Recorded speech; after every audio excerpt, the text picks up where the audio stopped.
Adam Glass, you just continue to impress me, man.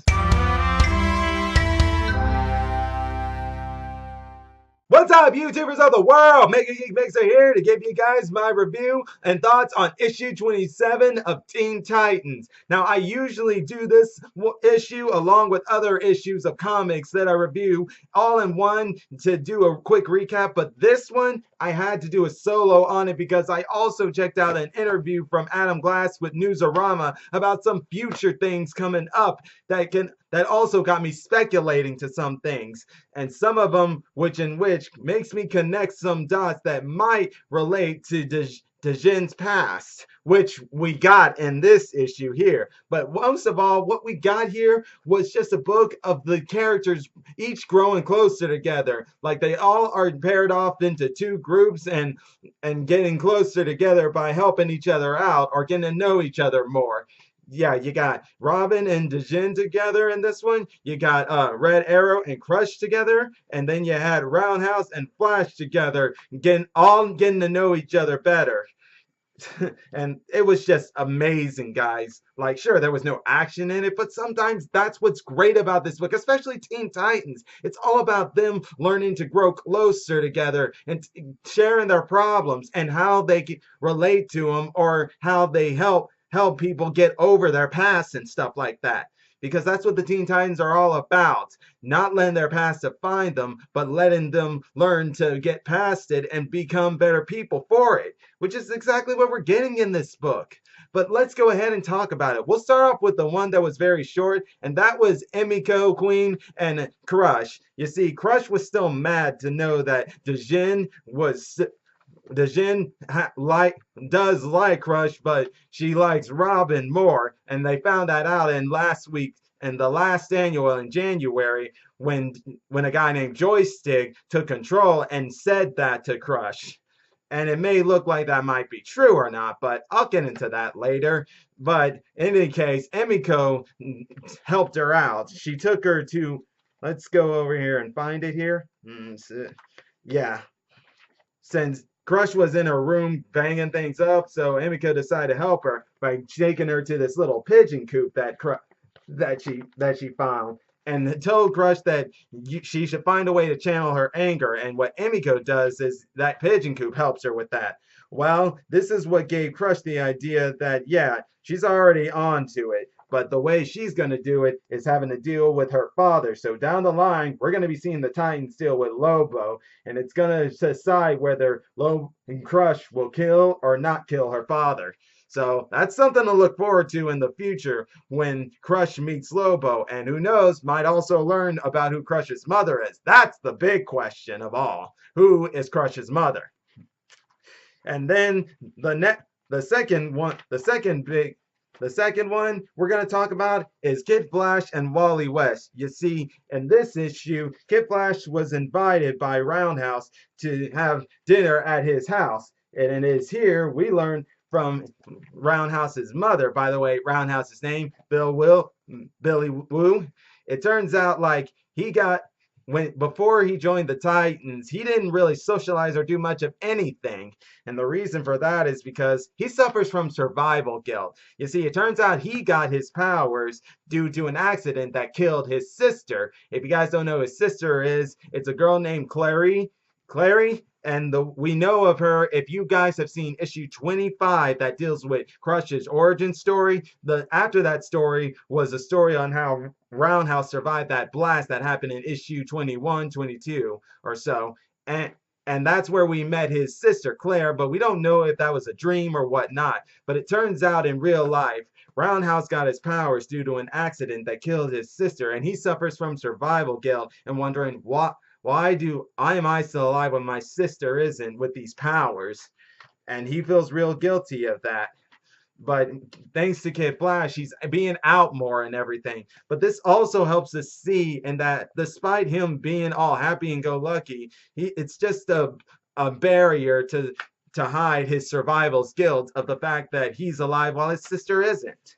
And then finally in this one, we learn origin story that was most of all, no doubt many people, including myself, have been looking forward to was Djinn. Now, in this issue, she was trying to help Robin get better because this is how it opens up. Robin in his bed, resting from his injuries that he suffered when he was fighting Red Hood in the annual because he thought Red Hood was working for the other, when in reality that wasn't true.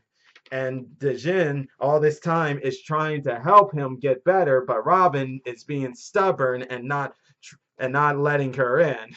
Typical Damien, but hey, what can you do? Especially with the fact that some of the friends he had are right now just gone. You got Jonathan Kent, who Brian Michael Bendis aged up and ruined things there. And hopefully just say we hope to get the Super Sons back in some way or form. Then you got Grayson, who's had amnesia, doesn't even know about Damien anymore now. And then yeah, there's also that girl Maya from Damian Wayne's Son of Batman when he was going on this redemption of Year of Blood and everything.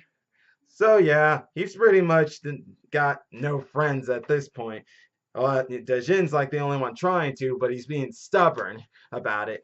But that's not the point here. The point is like she wants to heal him, but since he won't, but since he continues to not get let himself get close, she decides that if the best way to get his trust is to tell him her past. Like she feels that maybe that'll help Damien trust her more and let her heal his wounds.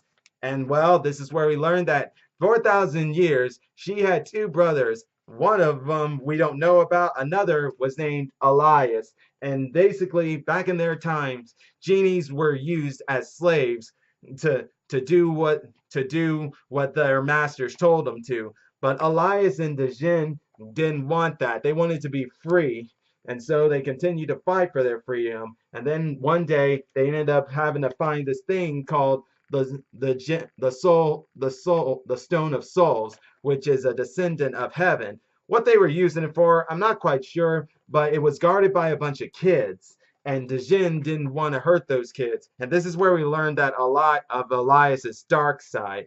He wanted that stone, but the other brother that I said that Djinn mentioned actually took it from him. And since Djinn wasn't gonna kill those or harm those kids, he he turned into this monster form and made Djinn end up becoming a slave by taking her ring and giving it to people so she could be in prison and been told to do all these 30 things. First off, now those kids she wanted to save, but eventually, since she got possessed by Elias and other people, she was forced to kill those kids and many other horrible things.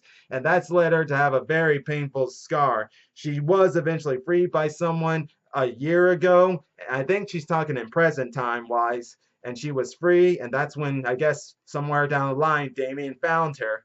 But with finally telling her that, she asks Robin, does she hate him? But of course, Robin's not one to judge for something like that, since first off, the difference with her is she didn't have a choice. Robin, he had a choice when he himself mentioned he has taken lives and hurt people. And it seems like it worked in the end, and Djinn finally had the trust of Robin that he revealed his secret identity to her, and in the process, they almost kissed. Yeah, because if I'm not mistaken, besides Kid Flash, I don't think anyone else in the Titans, maybe Red Arrow Emiko, knows of Robin's secret identity as Damian Wayne. Yeah, I don't believe Roundhouse or Crush know of his identity. But either way, they were close to kissing, but unfortunately, it got interrupted when a beeper went off. And that's where we saw this pretty cool thing. With his mask, Damien has like circuits in his mask, a gadget mask, as it were, and it revealed that Deathstroke had escaped Arkham, which is going to lead into the next arc, the Terminus arc.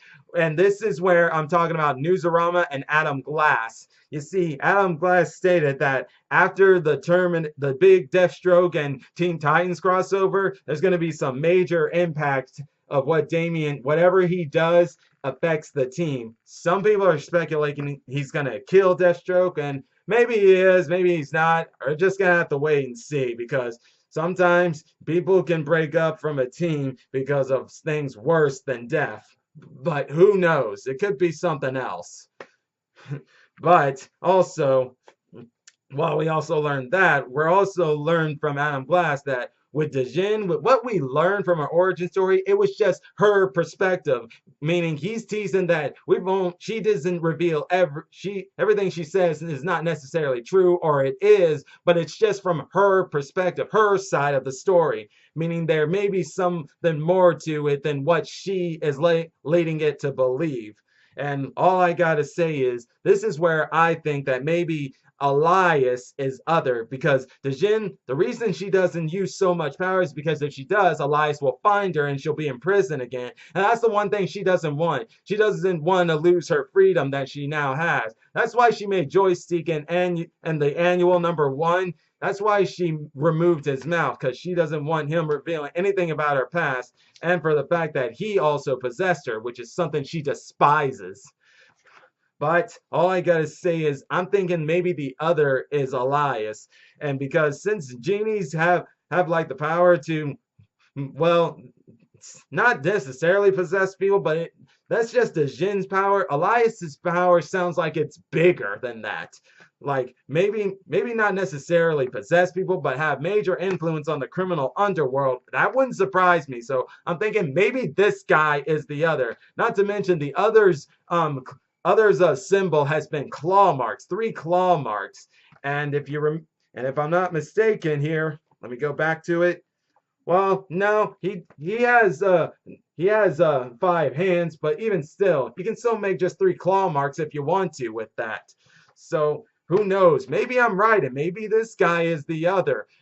But maybe he isn't. Either way, though, Adam Glass has said that we are going to have a major story coming when the Jin's story comes up. In other words, kind of like the whole Trigon thing. We learned about who Raven's father is, and he ended up becoming a major villain for the Teen Titans. Well, I'm thinking that's what the same thing's going to be with Elias. And yeah, that's how I mostly always saw the Djinn, the Raven of the group, with some mix of Starfire in it too. But whatever. And then as for this whole thing with Damien and Djinn, I'm fine with it because it helps us maybe explore another side of Damien's character, because he's a teenager and around this age he should think about girls and a relationship just to see how he'll handle it and stuff. I'm just curious to see if it can help us explore a different side to his character that we've never seen before. I'm all for that. And just like, hey, if they don't end up getting together but end up being close friends, hey, that's fine too. Because, hey, I don't care if maybe in the end Djinn ends up with Crush. Because, hey, that's another thing to explore. I mean, we got 2 new characters here, and hey, a lesbian's fine. I don't care. And from what we're getting with Djinn, it sounds like from what Adam Glass is saying, or what some of us are interpreting it as, is that being a 4,000-year-old genie and stuff, and seeing all she's seen, she doesn't care if you're a man or a girl, so she could be bisexual, so she could like girls and boys, and hey, that's fine with me. But hey, some people have said they don't like the idea of Damien and Djinn together. Most of them are saying it's just because she's a 40,000-year-old genie, even though she looks like a teenager. But hey, who am I? I'm not judging anybody. I mean, be with whoever you want. And hey, Adam Glass is the writer here. Maybe he just wants to have a little creativity, and there's nothing wrong with that. But I just wanted to throw that out there.